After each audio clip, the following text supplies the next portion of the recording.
texto de Paulo aos Efésios, nesse texto que a gente acabou de acompanhar na epístola. Capítulo 6 de Efésios, versículos 10 a 20, aonde o apóstolo Paulo fala de uma guerra que acontece, e ele diz aqui, com as forças espirituais do mal nas regiões celestes em torno de nós. Ele diz assim: vocês devem resistir às ciladas do diabo, vestir a armadura que Deus está dando para vocês. Queridos irmãos e irmãs, nós temos um mundo físico, um mundo material, são as coisas que nós vemos, as coisas com as quais temos contato, mas existe também aquilo que a gente não vê. E existem criaturas que Deus criou, que nós chamamos de anjos. Quais são os anjos que Deus criou? Os anjos bons. Entretanto, existem também os anjos maus.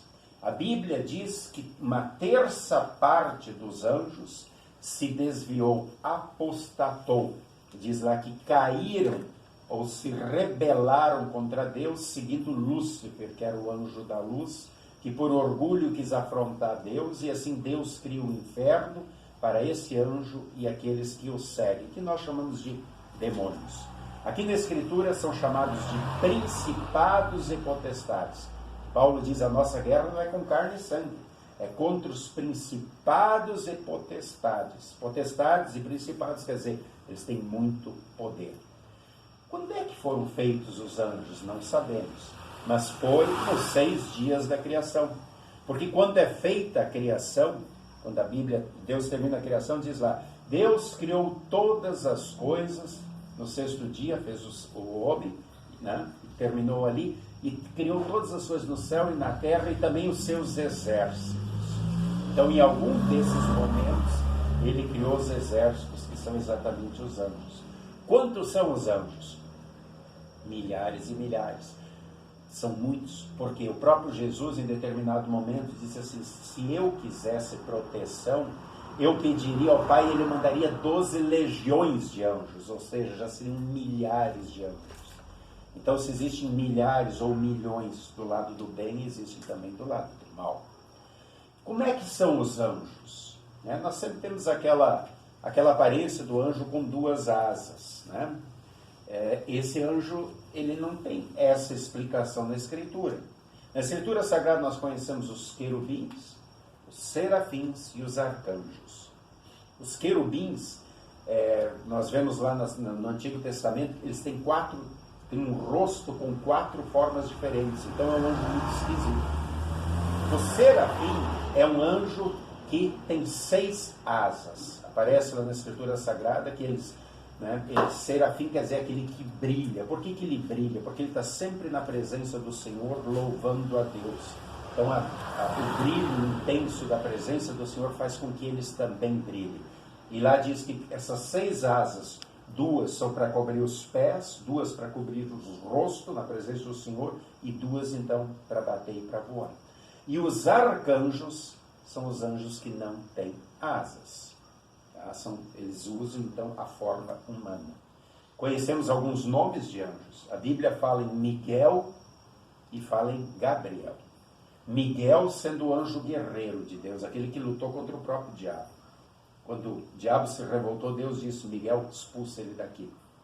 Então Miguel é o anjo que expulsou o diabo de lá para o inferno. E Gabriel é aquele anjo que a gente vê anunciando para Isabel que ela teria um filho, para Zacarias que ela e Isabel teriam um filho, que era João Batista. É o anjo que vai lá avisar para Maria, depois para José, que nasceria Jesus. Então é aquele que sempre traz a mensagem. A palavra anjo significa mensageiro.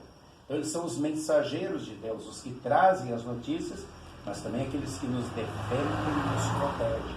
No Salmo 91 diz: o anjo do Senhor acampa-se ao nosso redor e nos defende. Nós vemos os anjos acompanhando Deus em forma humana quando vão visitar Abraão. 2 anjos vão lá visitar Abraão. Enquanto Deus fica falando com Abraão, os 2 anjos vão lá para destruir Sodoma e Gomorra. E ali são arcanjos, eles não têm asa, estavam em forma humana. E nós vemos um anjo, por exemplo, quando Nabucodonosor manda queimar Mesaque, Sadraque, Abednego, na fornalha de fogo ardente. né? O que acontece quando ele vai queimar? Aquele fogo enorme queimando, está os três lá dentro, e ele vê um anjo caminhando com eles, protegendo ele, né? Ele diz, ué, tem mais um homem caminhando e ele tem aspecto de anjo que estava protegendo. Então, os anjos bons estão sempre a serviço do Senhor como seus mensageiros para nos proteger, para cuidar dos cristãos. Por outro lado, os anjos maus, eles servem o diabo. A palavra Lúcifer, que é chamado na Bíblia de diabo, que significa inimigo, ou Satanás, aquele que quer nos seduzir, que quer nos enganar. Jesus, quando fala do diabo, falando para os líderes judeus, diz, vocês são filhos do diabo porque vocês são mentirosos. E o diabo é o pai da mentira, porque desde o início do mundo ele mente. Começou lá com Adão e Eva, tentando enganar eles, e aí ele vai mentindo, ele vai seduzindo, ele vai enganando. E assim os anjos maus também mentem e tentam nos enganar para que nós caiamos sempre em pecado. Entretanto, a epístola também diz assim, resisti ao diabo e ele fugirá de vós. De um lado, Pedro diz, cuidado que o diabo é como um leão, que ruge procurando o momento para devorar ele. Ele nunca descansa. E do outro, o autor da epístola diz, resisti ao diabo e ele fugirá de vós. Mas então como é que fazer isso, pastor? Na epístola que acabamos de ler, Paulo diz. Ele diz, olha, vocês precisam vestir a armadura de Deus. Já que a nossa guerra não é com carne e sangue, mas contra as forças espirituais do mal, então vistam a armadura de Deus. E ali em Efésios 6, 10 a 20, ele fala qual é. Ele diz assim, vistam a couraça. Claro que o apóstolo Paulo vivia naquela época onde se usava espada, onde se usava, né, escudo, lança, eram outros armamentos. Então ele diz, vistam a couraça, né, a roupa que vai proteger vocês da justiça e da verdade. Ou seja, se o diabo é o pai da mentira, Jesus, pelo outro lado, é o caminho, a verdade e a vida. Então, estejam sempre com Jesus, sempre falem a verdade. E quando Jesus está com vocês, vocês, então, diante de Deus, são justos. Por quê? Porque Ele perdoa os pecados. Ou seja, estejam vestidos da justiça e da verdade. Então, sempre confessem o vosso pecado, busquem o perdão de Deus e tenham a certeza que Jesus está com vocês. E aí ele diz assim, vocês agora também precisam ter o escudo da fé.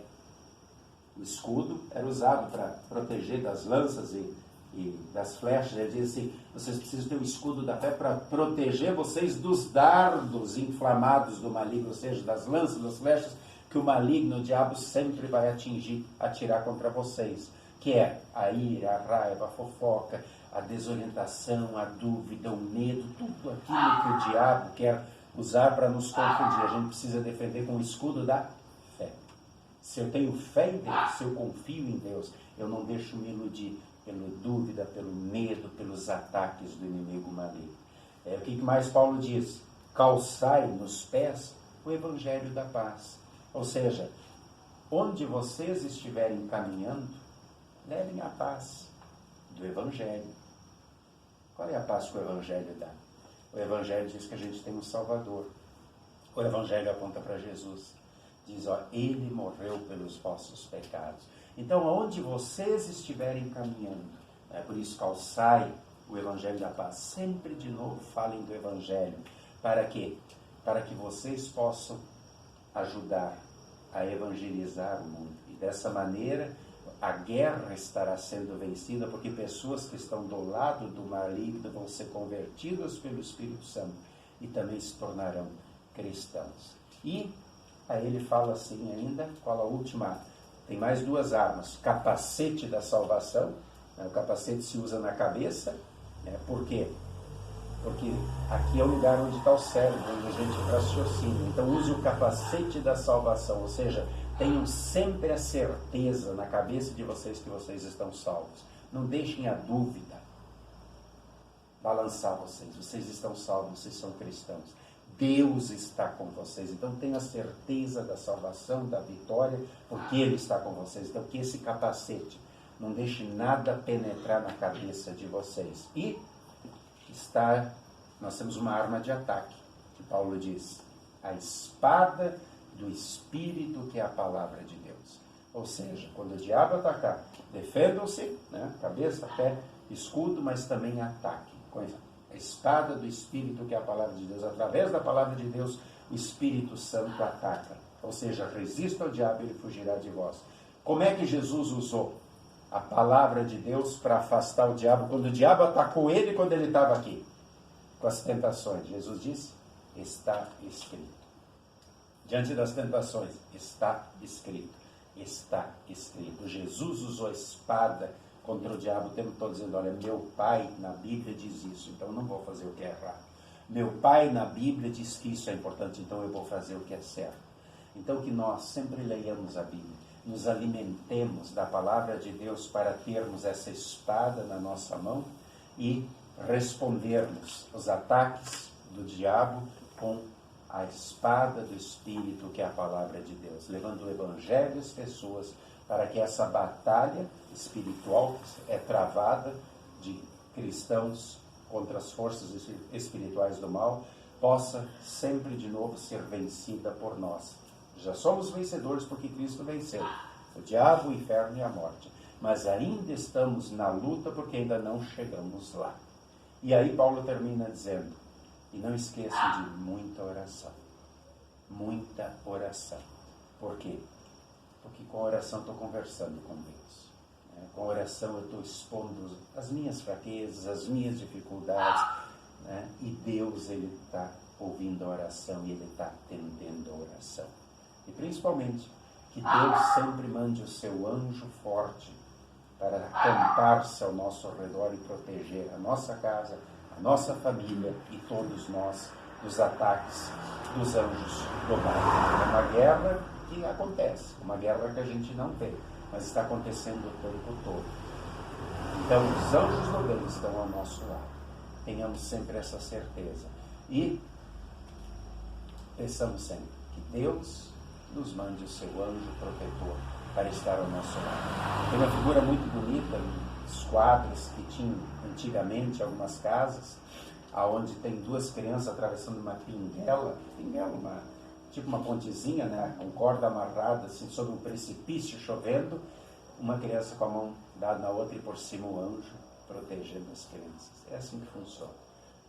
É assim de fato que funciona. Ah, pastor, mas será que os anjos ainda atuam? Com certeza sim. Eu tenho várias histórias de anjos. Né? Tenho várias histórias e eu posso contar uma, para não prolongar muito tempo, do pastor no Espírito Santo, há muito tempo atrás, na época que ele andava a cavalo. Ele tinha chamado a atenção de um membro dele, né? Que ele estava vivendo um pecado, chamou a atenção na frente de todo mundo, e aquele membro da igreja jurou que ia matar o pastor. Disse que ia matar ele, que não sabia com quem ele estava lidando. O pastor entregou tudo na mão de Deus. Né? E esse membro um dia armou uma tocaia, né? Armou uma tocaia para o pastor. O pastor estava voltando de um culto, onde ele atravessava uma área de mata com o cavalo. Ele atravessou, chegou em casa, tudo tranquilo, tudo normal. Não ficou sabendo de nada. Passaram seus anos e esse cidadão ficou muito doente. E, num remorso profundo, ele manda chamar o pastor. E aí o pastor vai lá, né, para falar com ele.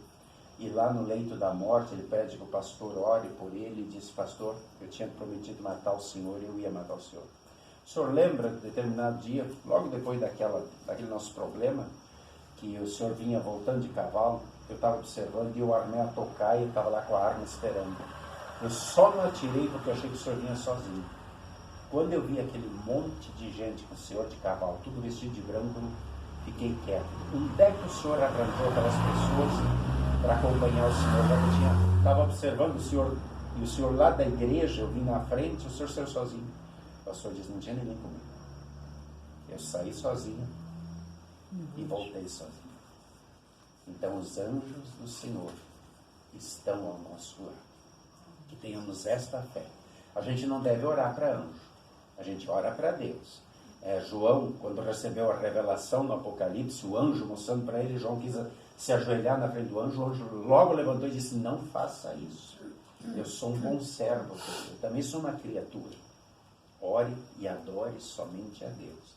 Infelizmente, muitas pessoas fazem idolatria e oram para os anjos. Não, a gente ora só para Deus. E pede que Deus, então, manda os seus anjos para nos proteger. E com certeza, nesse momento, eles também estão aqui neste culto. Que assim seja. Amém. Amém. E a